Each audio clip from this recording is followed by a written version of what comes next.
everything really. And then obviously like if there's something like if I ask, if maybe a finances question on Volta or something that you can't answer, feel free to like not, we just be like, yo, I don't feel comfortable kind of thing. Yeah. I just don't know how much V would like let you talk openly about shit like that. Yeah. But yeah, dude. So first of all, thanks for joining me today. Yeah, no problem. I'm excited.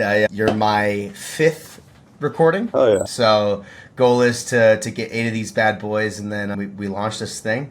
And really my goal with this podcast is to obviously talk with people in the fitness and gym industry, and obviously get in the weeds in as far as success and finances and all that it includes, but also just the in-depth conversation pieces as well. What I've realized, I think we live in this day and age where everything's so short form, clickbaity, and it can just get really redundant and boring. Yeah. I know it was for me. Yeah. So I'd rather have long form conversations, and if we can find some diamonds in the rough, as we're going along and share those pieces with people, I think it'd be good. So take me through a little bit. I mean, I know you were an athlete your whole life and you played football in college. Yeah. Take me through that decision and like when did you find the weight room? Yeah, I mean, probably in high school, honestly. Like, out of like my 3 siblings, I'm probably the least like naturally athletic. Okay. I liked lifting. I always thought it was cool. My dad has been coaching football my entire life, and so when I was little, like he would take us to like summer ball and stuff like that, and we'd be in the weight room and see the guys lifting, and I just thought it was really cool and couldn't wait to get into the weight room until I was in high school, and that was kind of when he started letting me lift. So once I was allowed to do that, I was like, oh, cool, this is the best thing ever. I even my whole life growing up, I played baseball since I was like 2 years old, and then stopped like my junior year of high school or sophomore year of high school just so I could lift more because the baseball team wasn't lifting at all. So I went and joined the track team, started throwing shot put and discus, and yeah, I really enjoyed it. I got good at it. I ended up being stronger than most of the guys that I was playing with, especially in high school and then even in junior college. And, once you get to a 4-year school, like everybody's pretty strong on the team, but yeah, still a lot of fun. I shifted my major around actually to concentrate on kinesiology and human performance. I started as an engineering major, and then that's different. Yeah. I went to Humboldt right out of high school. I started as an environmental engineering major, and it was fun. I really enjoyed learning science and everything behind engineering. And there was a show that used to be on, I forget what channel it was on, but it must have been 10 or 15 years ago that it came on, and it was Mike Barwis, who is a college strength and conditioning coach, and it's a show called American Muscle, and he ended up opening his own facility, and I just thought that just the creativity behind that and everything that he was doing was really inspiring. There was like one episode where there was a guy that was on a recruiting visit. His family ended up being in a car accident, and he ended up going to, I think Mike Barwis was at Michigan at the time, and he ended up committing to Ohio State, but for whatever reason, he ended up started training his brother who was in the accident, who had been paralyzed, and they gave him some kind of 1% chance to walk again or something like that. And he had run out of physical therapy treatments and things like that. And he started training this guy, and he ended up walking again, out onto the field, during their first game or something. Wow. Yeah, it was really crazy. I was like, damn, I didn't even know that was really possible. I had also had, some experiences with injuries, the ACLs and knee surgeries and things like that throughout high school and college, and had good experiences with my physical therapy, and I thought that might be the path. So it was kind of between one of those two things when I ended up switching my major, was strength and conditioning or physical therapy. Decided on strength and conditioning because I had really good experience then when I went to Midland, which is the 4-year I graduated from, with our strength and conditioning coach Morgan Bergen over there. Ended up interning under him, and then kind of just didn't really have a set path when I graduated. So I moved back from Nebraska and ended up working at NutriShop. And I think everybody works at a NutriShop at some point. I did. Yeah. Right. And while I was there, I was like, okay, I'm definitely not going to sell supplements forever, but it was a good experience to get to connect with people that are in gyms and things like that in the area, and get to start meeting some different folks. And so then through that, I was starting doing strength and conditioning stuff at the high school that I had went to, because my dad was still coaching there, and just had an interest in staying in that kind of realm of fitness. Gotcha. And started doing that, started working at a gym training, doing group training with adults. So it was more strength and conditioning based than it was boot camp. So I thought that was exciting. That was kind of eye-opening to that. as well. I'd done some personal training at like a big box gym in Omaha when I was in college as well. And so just started getting like different experience and different like aspects of the fitness industry. Worked at a CrossFit gym out here for a while. When you were studying kinesiology at Midland, I think, and I've talked to a couple other people about this. I studied kinesiology as well, right? And we went in thinking just kind of this clear path to like college strength conditioning coach, or that's what I wanted to do. You think it's easy, like, oh, I'll just get a job, you know? Yeah. But with kinesiology, it's so about who you know and the networking connections. Did you think it was going to be like a clear path? Like, when you switched majors, what was the goal? Yeah, no, when I switched majors, I'll be honest, it was entirely selfish. I was playing football at the time, and I was like, cool, if I could learn more about this, then I could make myself a better football player. So that really was a big driver in that. And it was just something it was genuinely interesting to me. And part of that as well was there were a lot of people at the time and still now that were like, you know, if you major in kines, it's going to be very difficult to make money doing that, or it's going to be, you know, just a grind to get through that process, especially if you do want to go into like being a strength and conditioning coach at a college or something like that, which I think is still mostly true. But in my mind, I was like, well, if you give 100% effort at this and you stay focused to it, I don't know why you couldn't find some avenue that's going to make sense, because there are clearly people doing it. There's a lot of people in kines. Now, granted, a lot of the people that were in my kines program aren't really necessarily doing any of those things, or they're doing something in fitness that looks different than that. I know one guy in particular is the sports performance director at Cal State San Bernardino, who's a year ahead of me. So he's doing some really cool things. But yeah, I think a lot of people phase out of that. And what you're saying is definitely true about the network. I mean, when I was going through it, even getting internships in college was hard. And I think some of that may have been geographic as well. We didn't have like a lot of bigger schools. Yeah, you're in Nebraska. Yeah, right? Like there's, you know, you got UNO and you got like Nebraska, University of Nebraska-Lincoln that you could go down to. Those are very competitive internships, especially in that state. Like everybody wants to be at UNO, right? Yeah. And I think because obviously, hindsight's 2020, and you went back and you got your master's, and I actually want to talk to you about that. But with kines, just the 4-year degree really doesn't get you anywhere, and that's what's tough. We get these 4-year degrees, and then we're like, cool, like what's next? But really, it's that sort of opening the gate of maybe it's PT school, maybe it's CSCS sort of master's sports science route. It's so science-based, and I think you would agree that we see just as successful coaches in the private sector doing great things without the degree, because they learned with experience, anecdotally, plus their own research or whoever they were mentored by, whatnot. So it's such an interesting degree, because I think it's one of those that it's kind of like getting like a philosophy degree. It's like, what do you do with that? Yeah. Maybe you go to law school, I don't know, or you're a really good bartender.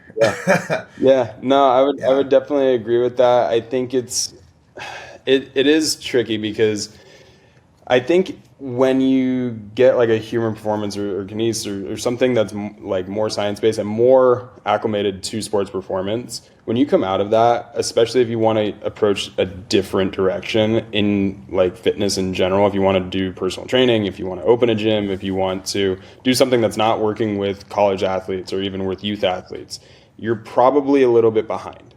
Because like when you do, you elect the kines major, some schools have like a personal training thing, but people that are getting a 4-year degree, they look at that and they go, oh, I could go get like a, NASM or something like that. And like those guys are idiots. So like, why would I major in that? Right. Why would I spend 4 years doing it? So you get all of these science courses that back you up and bolster your ego a little bit, and then you come out of it and you go, oh, well, I know more than all of these people, and I see people on Instagram that are doing dumb things, and I have a degree, and you have a little bit of an ego about you that hinders you from growth, especially early on, because I think that we have this kind of understanding that like these are different things, and they're really not, right? Because it's all the science is the same, it's just the application of it. And like to your point, there are a lot of people that didn't go to college at all that are like excellent, even sports performance coaches like that are not like, I don't know if Danny Camargo actually has like a 4-year degree, and he's a great Olympic weightlifting coach, right? So you see it. Same with Max Ada. Max Ada didn't go to college and has achieved quite a bit. Yeah, and strength. Yeah, exactly. And I think I think it could be argued on some level too that especially people that are starting businesses in the sector, a lot of them didn't go to college and are very, very successful because they had 4 years of additional experience by the time they were 24 or 25 going into it ahead of somebody that was just sitting in a classroom. Yeah, and that opens a whole nother can of worms, right? Because again, if we come out with that 4-year degree, like I started my gym before I even finished college and dropped out to then finish online later to please my parents. But yeah, like you become an entrepreneur. Like even if you're going to be a private personal trainer, I think that's a common misconception is if you're going to be a personal trainer and rent space from a gym, or even if you go to a place where you still have to fend for yourself and get your own clients, like you're an entrepreneur. You're running your own business. And so is it more beneficial to learn business and also learn training, or have formal business knowledge and then learn training, or vice versa? I mean, I did the opposite. I learned the business on my own and learned training through books, mentors, college, all that stuff. Mm-hmm. I don't know, but that's, I think people don't realize how hard it is. I think a lot of people think training is easy. Oh, I get like 10 clients, or 20 clients paying me $200 a month or $300 a month, and I'm Gucci, I'm good. But it's like, yeah, but can you keep them? Can you sign them up? Can you sell them? Market? Yeah. So what was your transition like coming back from Nebraska, accepting that potentially your career as an athlete's over? That transition, what would that look like? Denial, really. I mean, so I played D tackle my senior year, and I was like 265, and so that. In 10 months after graduating, my initial goal was like, okay, I got to lose the playing weight because there's enough evidence out there that if you don't within like the first year, you're probably going to hold on to it. I don't want to be huge forever. And I had 4 knee surgeries and my shoulder torn up and things hurt. So initially it was like, one, let's lose this weight. And that was an awesome goal initially, right? And then after, a year and a half or so, it takes 10 months to lose it, and then I maintain it for 6 months after that or something.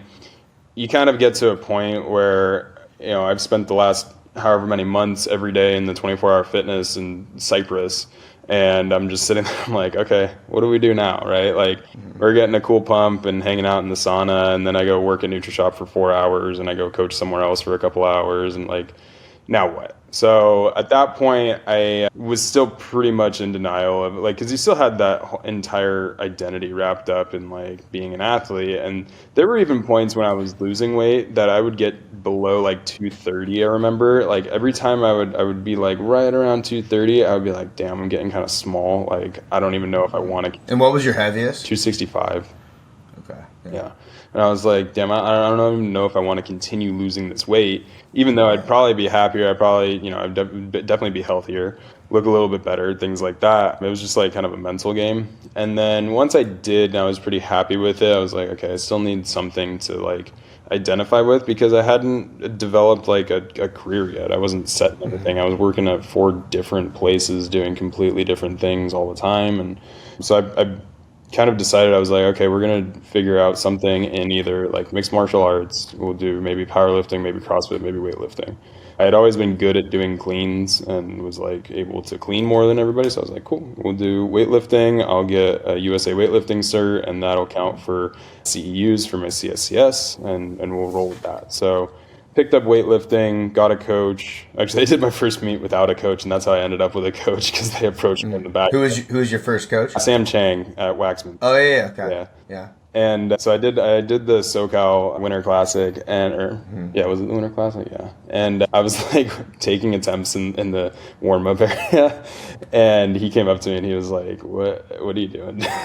Yeah. He looked at what I had elected as my openers, and they were like, I mean, it was something silly. It was like 145 kilos for my clean and jerk and like 80 kilos or 75 kilos for my snatch. And he was like, what are you doing? Like, you should be like, a 20% difference or something here. And I'm like, honestly, dude, I don't know really how to snatch. And I just thought I was going to come in here and like max out. And he was like, yeah.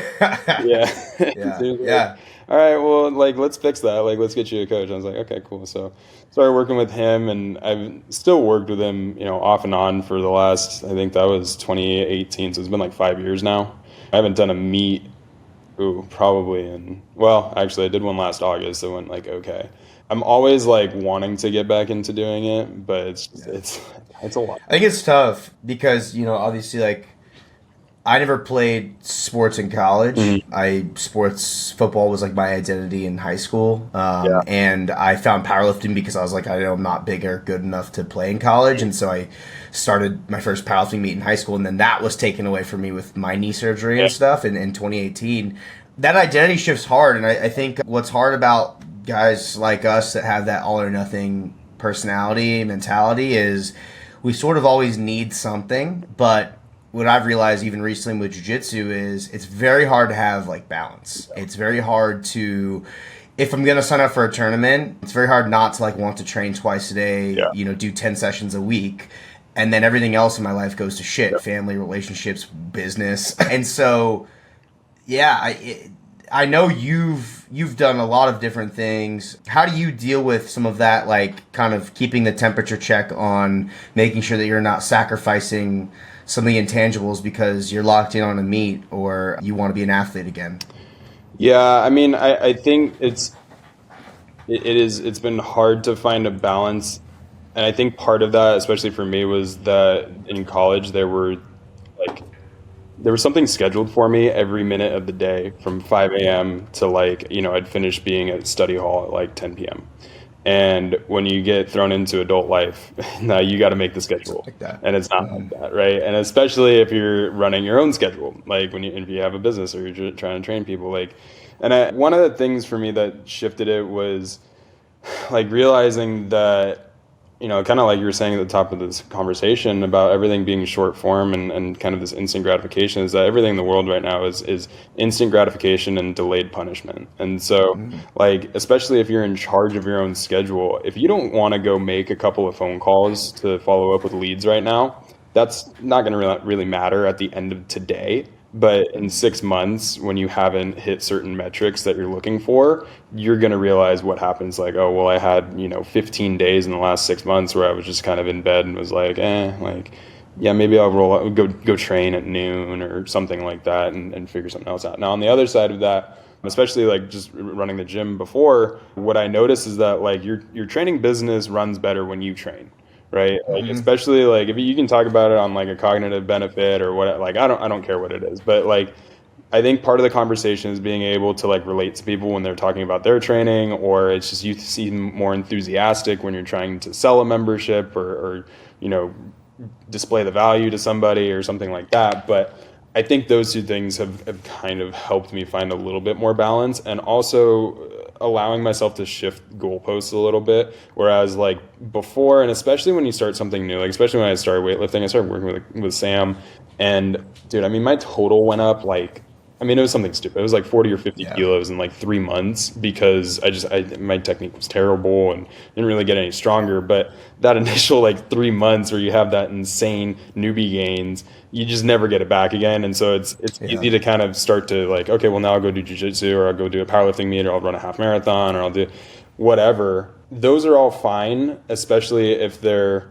like just every once in a while outcome goals. But I think being able to, for myself, look at a training session and be able to get what I want out of it has helped tremendously, instead of saying like, okay, well, I need to be hitting this weight for all of my, clean and jerks today or something like that. Instead of feel like, cool, I got a good pump in, or I did go outside and take a walk, and it's like 5 years ago I would have been like, damn, I kind of sound like a bitch, like I don't want to train like that. Yeah, it's sort of winning the day in the micro, right? Yeah. Like finding like these little micro wins. And again, sometimes you hear someone say something like that, you're like, dude, just fucking show up and work hard, Right. and, sweat and bleed. But it matters. I mean, a really good example, like I was training jiu-jitsu. I did Worlds on Thursday. I came back to train on Friday because I always try to do that to like, be like, hey, yeah, I'm badass. I train after I compete. And I was rolling, my professor wanted me to roll with this dude who, he's a black belt, always fucking,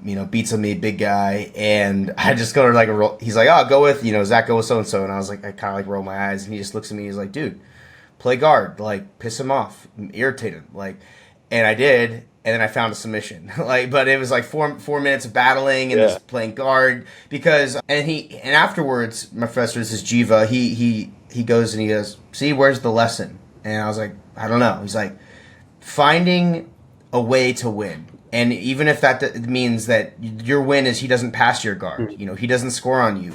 It doesn't matter if you don't win the role or if you get subbed or you don't sub him. It's like the small things. That's why I like powerlifting's a great sport for a lot of people because it's very quick outputs for your inputs, and it's very easy to add weight. Where weightlifting is a little bit harder to like maintain, get stronger like over time. It's a kilo here or there. If that, you might have 2 years where you don't PR. Some of the best weightlifters in the world, don't PR for like 2 years, right? Whereas powerlifting, for the first, let's say 2 to 3 years, you're probably going to hit PRs multiple times every few months. Mm-hmm. And then you're going to get to the point where there's point of diminishing returns where it sort of weeds out the people that don't want it bad enough and they want to move on to like the next shiny object. And that's totally fine. Yep.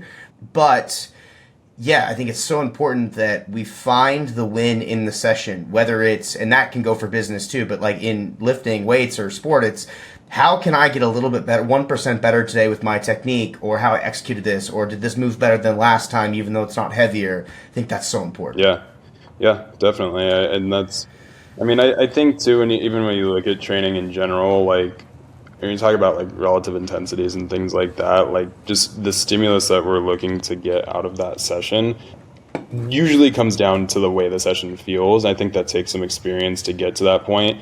You've seen it, like you've probably seen it training people, or one of your coaches training somebody that gets like so bummed out. They're like, oh, I didn't hit my 75% today. And it's like, well, yeah, but your kid woke you up at 3 a.m. and you haven't slept and you had a stressful week at work, and like you're a human. You came today and you showed up and you did all 3 sets of 5. I'm like, does it matter if it was at 75%? Probably not, because it probably felt like 75% for you. Mm-hmm.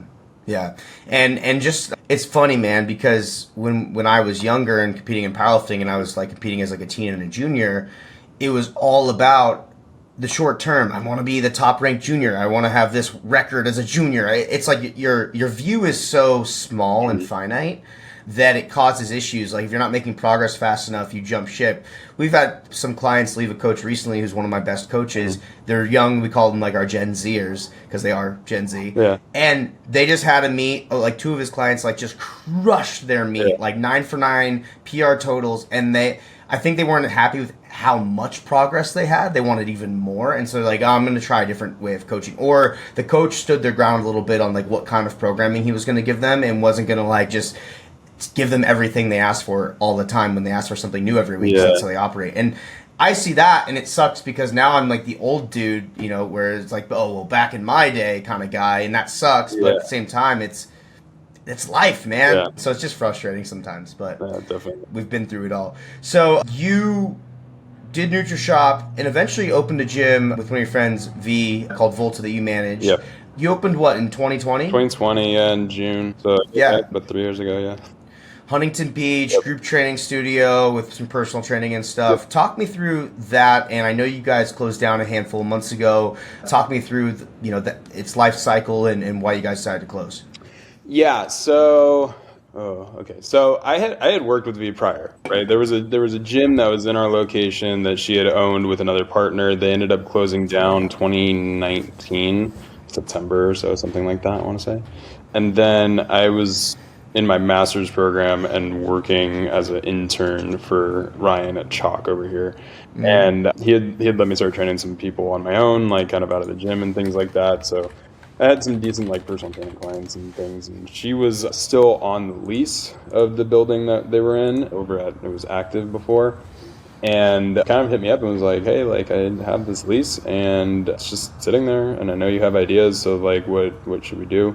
So we started planning some stuff, and I had honestly like wanted to open a gym since I saw that show with Mike Barwas. I was like, especially like just deciding not to, somewhere in between graduating and 2019, 2020, I had decided like, okay, not going the sports performance route 100%, like not trying to get into a college anymore, just because it was a lot of unpaid internships and things like that to try and get to that level, and definitely a master's in this, in a master's of science in kinesiology. So I ended up going and getting a master's from Kines department that was actually sports management. So what I was getting into. And so I was doing that anyway. She hit me up and we started planning, and I kind of had this idea to open like April, and then COVID happened in March. And so that kind of got pushed back, but we had started like upfitting and doing a remodel and everything, and had put sort of a plan together, and it got put on pause. And then kind of unexpectedly, I remember there was an announcement that came across from, I forget whatever organization in Orange County was in charge of this, but they were like, hey, gyms can sort of open back up on June 1st. We were like, okay, so, and that was, it was like, you know, May something. It was like May or something like that. So we had a bunch of people that had interest, and they had asked us like, well, what's going on? What are you guys opening? You know, what are we doing? And so we kind of got a couple of coaches together. It was myself, Jack Noel, who's now at Cal State San Bernardino. Who else was there? Carly came on board. Anyway, we had a handful of coaches ready to go, and we opened up June 1st, and had like 50 members initially, which was pretty solid at the time. We started doing workouts completely outside, which was fun for, you know, 3 or 4 months, something like that, before finally pulled everything back inside. And honestly, I mean, just the second half of 2020 was kind of a trip, like trying to sort everything out and what we were going to be about and what we were doing. I kind of had a little bit different idea of the model that we should be approaching. But, you know, overall, the experience was awesome because we did try a lot of different things. And honestly, a lot of it didn't work at all. And that was totally fine. It's all lessons. Yeah, a lot of people got in shape. It you know, financially, like, did okay. And we got to try a lot of different things. So, you know, one of the biggest things I learned, especially early on, was that like you can do like 19 different things like kind of shitty and make the same money you could do doing one thing like really good.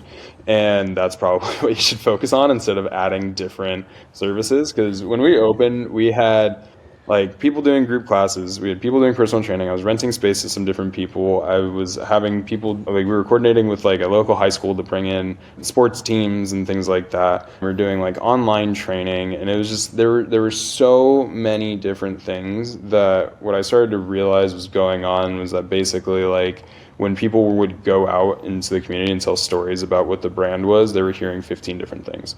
And like, that's not cool, right? So if you don't know what you're expecting when you go in there, like for example, we at a couple of different points, because I think this is needed in group fitness, especially if you're going to do a barbell based model, because a lot of quality CrossFit gyms do this, but it's the onboarding thing that you guys do, right? With its 3 or 6 sessions or however many, and maybe you have a test out thing, and there's just a really good system behind that. But we implemented that a couple of different times. A couple of times there were staffing issues that we couldn't like fulfill necessarily all of those sessions. But the problem with that is that like if you implement it for this person and then you don't for this person, and then that person goes and you need continuity. It looks shady, right? Like you don't want to be doing that. So that was dumb. We went away from that. Anyway, we were open for just about 3 years. Our lease this time around was coming up. What happened eventually was that basically our building got bought last year, and the people that are in ownership now essentially didn't want a gym there. And the way they told us that was they were like, we're going to raise your rent 100%. And I was like, that's not cool at all. And V had kind of moved on to a new project. She is trying to get into commercial real estate development. And so she has a restaurant actually that's really good out in Silverado Canyon that she's been a big part of and opened over the last year or so. And she decided like that's kind of the move and wanted to go all in on that, which they've had some great success, which is awesome. And just on a personal level, it was going to be me taking over if we were going to just continue with it. And I'm getting married in November, and we were going to have to probably find a new space just because the rent was like silly, especially for the space that we were in. And all of that at the same time in like a 6-month period, trying to find a new building, trying to get the upfit, trying to negotiate all the leases and all that stuff just wasn't in the cards right now. Yeah, would have been ridiculous. Now, I know because we talked a lot, especially in the beginning. Yeah. Back then, you were the type of guy that you would go very deep into the details, have like a very detailed plan, and then the execution is sloppy because the plan is just impossible. Yeah. But it sounds good on paper. One of the quotes I think you said is like, I made a $70,000 gym in my notebook, but I forget the second part, but it's like the implementation side is just impossible. Yeah. What are some lessons, like if you could go back and tell yourself, obviously one of a good thing right there was don't do 19 things shitty, do one Yeah. thing good, or 19 things average, you know? But what else would you tell yourself back in the beginning when you were embarking on this endeavor? Yeah, I mean, honestly, oh God, there's a number of lessons. The biggest one is don't try and solve problems that don't exist, right? Ah, Like you talk to people a lot, and I mean, you're like, I think that, and the reason I talked to you especially was like you want to talk to somebody and I that was like a couple of steps ahead of you, right? If you're talking to people, there are all these companies that are out there that do gym consulting, and they're like trying to solve problems for a gym with 300, 400, 500 members. That's awesome if you have like 250 members.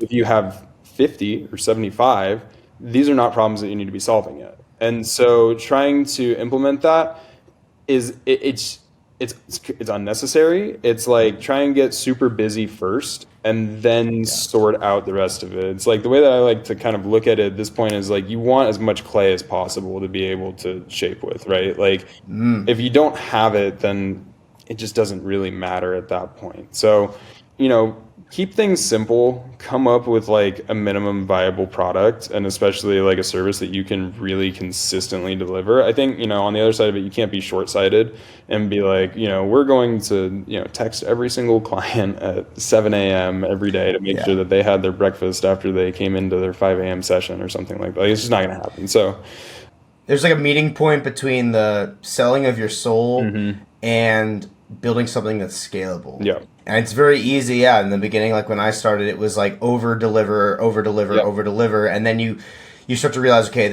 I can't have 10 Zach Bartels in my business. There's one of me, Right. and you can't have 10 Jack Van Dams. It's like you have to figure out how do I create a process that I can bring on other people, teach them how to do it too. And what happens is if you've just been over delivering, and then now you have to scale things back when you start bringing on the team. Customer ain't happy because they just had a whole different experience that's shifting now, Yeah. and that makes it very hard to grow. Yep. So absolutely. Yeah, like to that point, I've basically worked in small businesses my entire life. And at each one of them, there's always a point where you get like, you get regulars. Now, I think to some, like people will probably take offense to this, but I think on some level that's kind of an issue. It depends on the business. But when you have people monopolizing, resources and things like that, that's definitely an issue. They create a weird vibe. But anyway, aside from that, there's always a point when the business comes to a certain level of maturity that the people that have been there, that are regulars, or they were there when you opened, or they, whatever it is, they start to go like, oh, they just care about the money. They're just like, oh, they're going like kind of corporate now, or they're like whatever. And it's like, well, no, like they just want to, make a decent amount of money and probably like have kids at some point. So Yeah, kind of life. right. And I think the most you can do to avoid that is just like deliver, like you said, a quality product across the board, even when you bring people onto that. So there does need to be some kind of balance between like, okay, can we deliver the service at 300 members and at 50? And what does that look like? How does that process go? Like, how do you go about that process? I think part of it is documenting everything. I think people talk a lot about like niching down and finding your niche. And then I think people also focus on that like way, way, way too much. And I think the easiest way to find that is that it probably just finds you, right? And if you can get as busy as possible with saying no as often as possible, I think that is probably where you're going to end up being most comfortable and most comfortable delivering that service. I started coaching people online in nutrition, and it was like a very strange niche that I found, but it was like high school and collegiate strength and conditioning coaches and football coaches. Because I was uniquely positioned to talk to them. I had been in their position. My dad's been a high school football coach. I'm from their world. I know their issues, and I'm in a decent spot to help. Right now, if I had went online and been like, "Hey, moms that are trying to get pregnant, or like women that are trying to get pregnant right now, like let's talk about like prenatal nutrition," people would have been like, "Maybe not." Who's this guy? Yeah, like who are you? Right? Yeah, probably not the best move. So I think. Yeah, and then like you said, even the notebook thing, focusing on the details, like just some of them are really not that important, or especially early on, and you can start to, figure that out once you can maybe get a little bit of a safety net developed, and so you can have some capital to move things around and edit and change parts of what you're doing. But, if you don't have that and it's like every day you wake up and people talk about chasing money, and I think the connotation that takes on is like, oh, we're selling people something they don't need, or we're being dishonest or something like that. And I think usually it actually takes the form of someone that's in your 5 a.m. class coming up to you afterward and going like, hey, my daughter is 14 and wrestles at the local high school and they just don't have a strength coach. Like, can you guys set up a summer camp for 8 weeks where they're going to come in at 1 p.m. until 3 and there's going to be 18 girls here, and, you know, figure out a rate you're going to charge them. And it's like, well, not really. Like, we do personal training and strength conditioning for adults. But a lot of people will do that because they look at it and they go, oh, well, we can make like $8,000 over a couple of weeks doing that. Why don't we do that? Because we need $8,000, right? So laying it's so, I love, first of all, man, dude, this is freaking awesome stuff. So it's almost like delaying the gratification. So many gyms, like, they bring in that team that, like, they don't even do team training. They just say yes because they see the dollars, like, yeah, that helps me pay my rent. Thank God, right? But at what cost? One of the things, like, when I started, I'd get hit up by personal trainers all the time to rent space from me. And I always said no because I was afraid of, I didn't want to be on quality control. I didn't know how good they were at training people. And then it's a reflection of my brand. And that's just unacceptable. And so saying no to $1,000 a month when I started the gym when I was 21 years old and my expenses, like, I wasn't making any money, profitability wise, is really hard because it's there. It's pretty much free money. You have the space it goes, but it's such a short-sighted vision.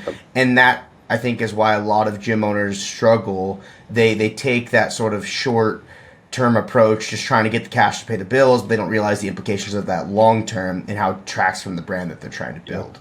Yeah, absolutely. And to your point, like, yeah, the brand association is super important. We had rented space to people, and I genuinely would only rent space to people that if they saw our logo in the background of their videos online, they would be like, sick. Like, I can, like, Chase Cameron, right? He's one of the guys. Yeah, solid guys. Yeah, awesome. I love Chase. He did bring a lot of value to the gym when he was there and had a great vibe. And in fact, he's the reason that I'm in the position that I'm in now with FitLab over here. So yeah, I mean, there are a number of lessons, but yeah, I think getting, and like you said, I got into the details too much, coming up with pricing and like, okay, well, like, how do you come up with pricing and where is it broken down? Like, how are we paying people? And there's so many different there's John Briggs wrote the Profit First method, and so there's kind of a way of accounting there. But then the Two Brain guys come up with this 4/9 model for how to price a personal training session. Active Life's got their own calculator. Gym Launch, I'm sure, has some other thing that they do, and like, it's, at the end of the day, I mean, we're in Orange County, like, maybe take a look at the median income of where you're at and base it on that, right? And then I think it's working backwards too. Yeah. I mean, a lot of people try to price front to back, so they're like, okay, I'm going to charge this, so then what can I pay someone? Yeah. It should be the opposite. I need to pay someone this, so what should I charge? Right. And we need to, if we invert those things, it becomes a little bit easier. But yeah, I mean, I follow Two Brains. They said something this morning, talking about coaching compensation and looking at median income and things like that and deciding how much to pay, and their thing is like small groups, so they're all about the small group, and they were like, hey, if you're doing this in personal training or large group, you get paid X, but if you do small group, it's X. It's like, but what if your model isn't small group, right? A lot of people try to create, they solve problems that don't exist. They're like, oh, small group seems to be financially the most successful thing, so I'm going to switch all of our shit to that. But is that solving my clients' problems? Is that is that the solution? I don't know. So yeah. So first of all, I wanted to touch on this too. So you did finish your master's. Yep. Has that helped you in terms of what you're doing now and your growth and whatnot? Yeah, I think so. The master's program that I was in was interesting. So it was an 18-month program through Long Beach State, and it was during COVID. So actually, part of the program was supposed to be 3 internships. The first one that I did was with Ryan at Chalk, and that was super eye-opening and was a fantastic experience. And for those listening to, eventually, Ryan is like best friends with Alex Hormozi. Yeah, and so knows a shit ton about the ad space, gyms. So I'm sure it was extremely insightful. Yeah, they had just gotten connected too. Like, I remember when I was there, he came back from Alex's house in Texas and was like dude, here's this book and like everyone in here needs to read it and blah, blah, blah. And I was like, okay, sick, cool. So I remember sitting behind the desk at one point and I was like just reading through this entire thing. And I had like pages and pages. I was like, dude, Ryan, on Monday, we need to go to every 4-week billing cycle, and that's going to give us an extra month of revenue, and like all of these different things. So then I did implement a lot of that in Volta when we had opened. Now, on the other side of that, and while I think the math of that is genius, and for personal training, I think it's probably a good move, for monthly recurring memberships for a group class, it sucks. The reason it sucks is because everyone hates it.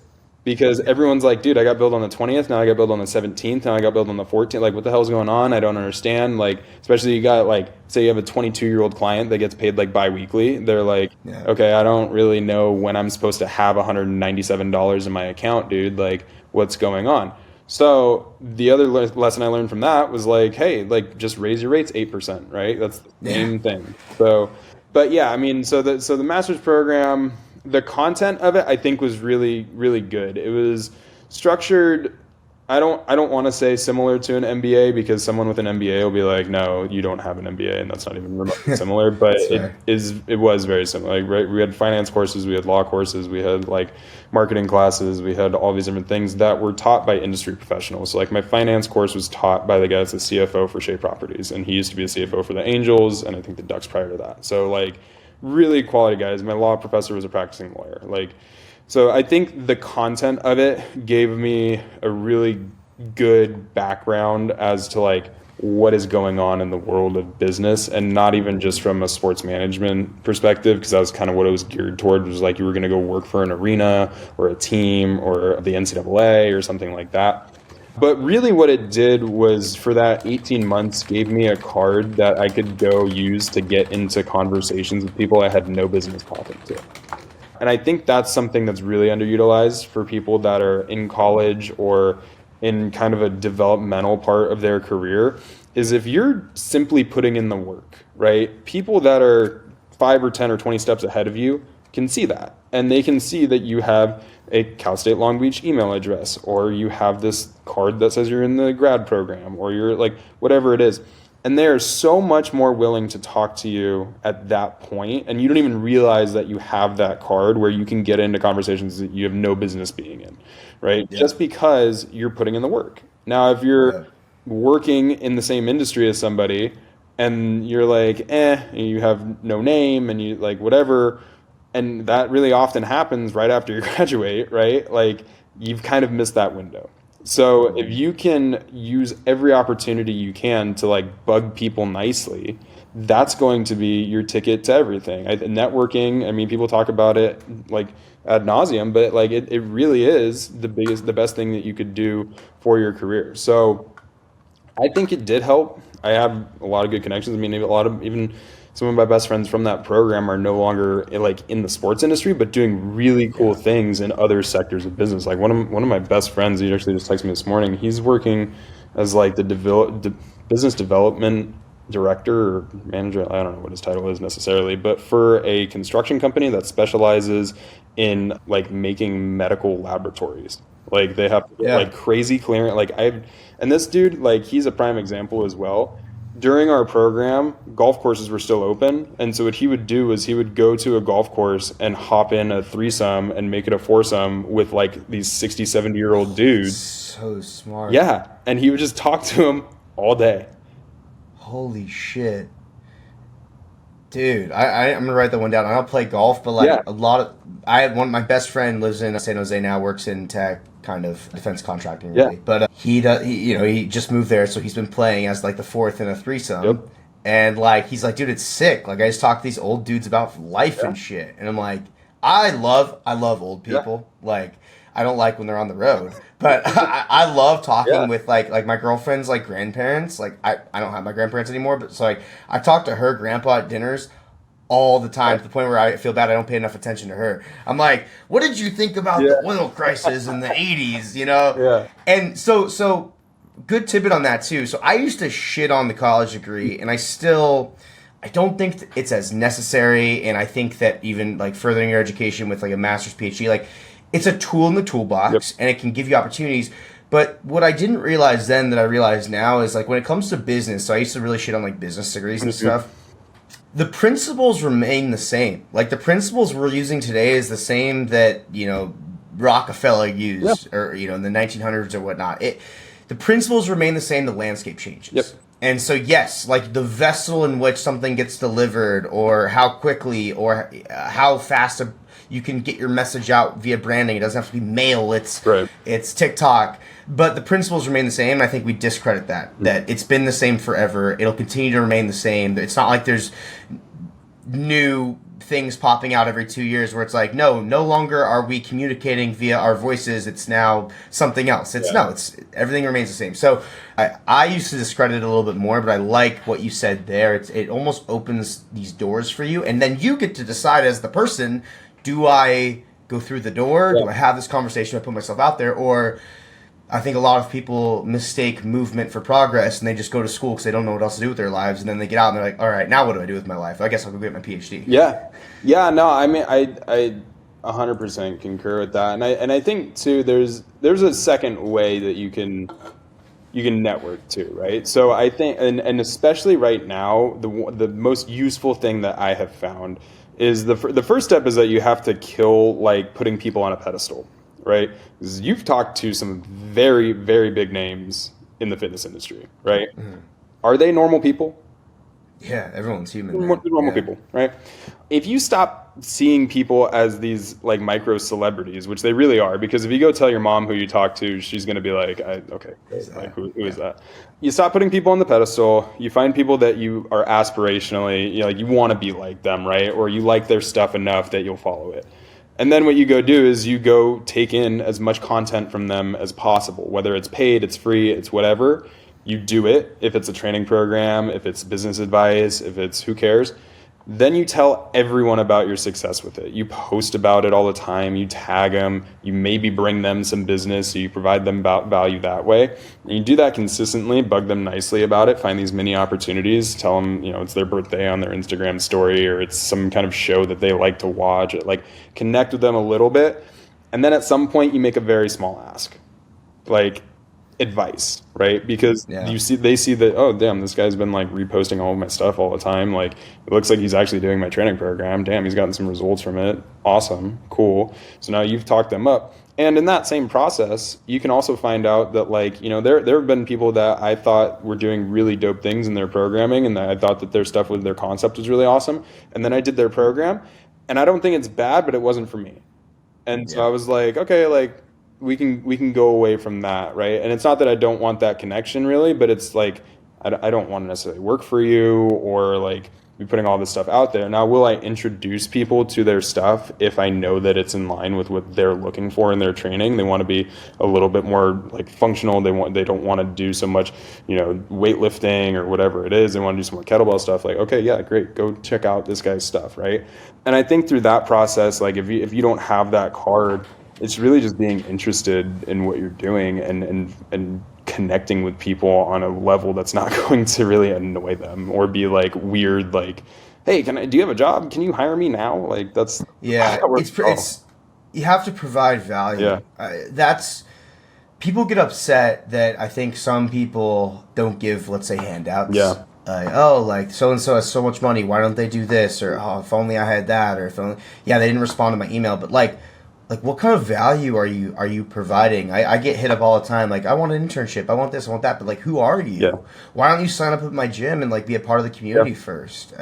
Little things like that can go a long way. It's just that's your way to connect. That's the trade. People who are more successful owe nothing to anyone else. Yep. Like, that's not involved. And so that's something I've had to realize. Like, I love helping people. Mm-hmm. I love talking with people, but at the same time, I owe people no one. I do it because I want to. And if it's someone that I don't enjoy speaking with, or I don't know who they are and I'm not personally invested in their growth, like, I don't care. Yeah. So I think that's, people definitely get that like misconstrued, and they get upset at the people that have come before them. So what are you doing now? You're at Racked in Newport. Tell me about that. Yes, super interesting. So Racked is it's very similar to our model that we had at Volta. It's strength training for adults, and it is a group class. The studio we have down here is pretty small. It's like 600 square feet. The unique thing about it is that our parent company is called FitLab, and FitLab owns a number of different fitness brands. Some of them you've probably heard of. Like Conor McGregor's training app is one of them. XPT, which is Laird Hamilton and Gabby Reese's training company. The app Fit Plan is one of them as well, and 10 or 12 maybe other ones. There's always something. So is this their first investment that's a brick and mortar? So yes. So this is the first, everything else has been an acquisition, and this is the first internal brand that they're developing. The goal, as I understand it, of the FitPlan ecosystem is to have a brand for everyone in your household to be a part of, right? To be a customer into. And so all of the training is different across the brands. In 2020, there was supposed to be a push to open up the studio division of all of these, and each brand, or at least most of them, were going to get a studio. Right now, each brand has an app and experiences, and those look a little bit different depending on what the brand is. And then studios are the last part of that. Racked is the first door that we have open. There are plans for, I think, as early as later this year to start on the other brands, and it's going to be pretty big. There's going to be, I don't know how much I'm allowed to say about that at this point right now, but it's going to be really, really big. Well, when you have big money coming in, like there's a lot you can accomplish. Yeah, so there's a lot of work being done right now. This one in particular will have quite a few locations, definitely nationally very soon, potentially internationally. The other ones as well will be, as far as I know, worldwide. That's cool. What is your role at your location? So I'm the general manager of this Newport Beach location. We're down here on 30th Street. We just got opened. Is it near that Chipotle in Pavilions? Yes, it is. It's actually, okay. So do you know where Pura Vida, the juice bar is? Yes. Yep, right next door to it. It used to be an electric sunglasses store, so actually Electric is one of their brands as well. Moved Electric out and put Racked in there. So yeah, it's a unique concept. I think it's needed. It's something that I tried to do, which is like why I liked this move so much, because it was really good timing that our lease was up and we weren't going to renew and things like that. And just the concept was something that I think is needed. We've appealed to like kind of three different people that are pretty specific. One is CrossFit enthusiasts that are kind of, all right, like let's get away from so much, weightlifting or maybe so much gymnastics or doing this at a high intensity. I've maybe you've been doing it for 15 years or something, and you're 45 at this point and don't want to be doing CrossFit specifically anymore, but want that structured in your program and want to do like genuine weight training. Also, people coming from boot camps that want some more structure and not so much randomness. And then the last piece that I've seen really be popular with is former athletes, because the programming is so similar to that. Every day is a full body day, but we kind of undulate throughout the week between a strength focus, a hypertrophy, and then a work capacity focus. And then we go in 6-week phases, with the 7th week being a test week. Dude, that's awesome, man. That sounds like a really cool concept. What's your average client value right now? So we're in pre-sale right now. We had just closed out our founders membership. It was like $99 for that special. We're tiered up to $149.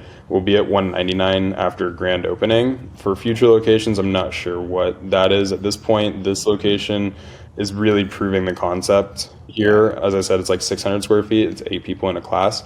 The future ones will probably be closer to like 2,500 to 3,000. 600 square feet. Okay. Yeah. We got 4 racks and that's it.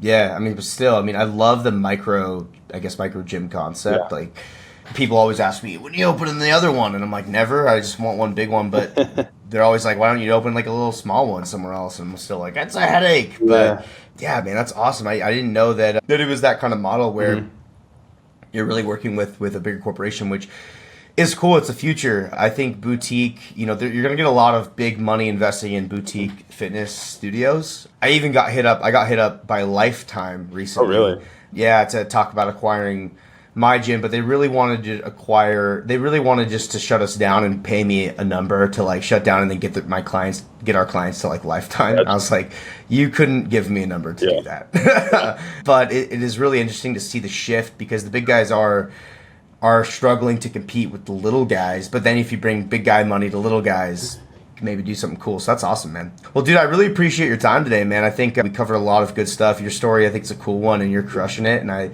always love our conversations. I feel like we get really in depth. Yeah. And so you're super, super educated. I think a lot of people can learn from your journey, your story, and just, advice on a lot of different things in life and what you've been through. Thanks, man. I appreciate it. I enjoyed the conversation. Cool, man. Appreciate it, dog.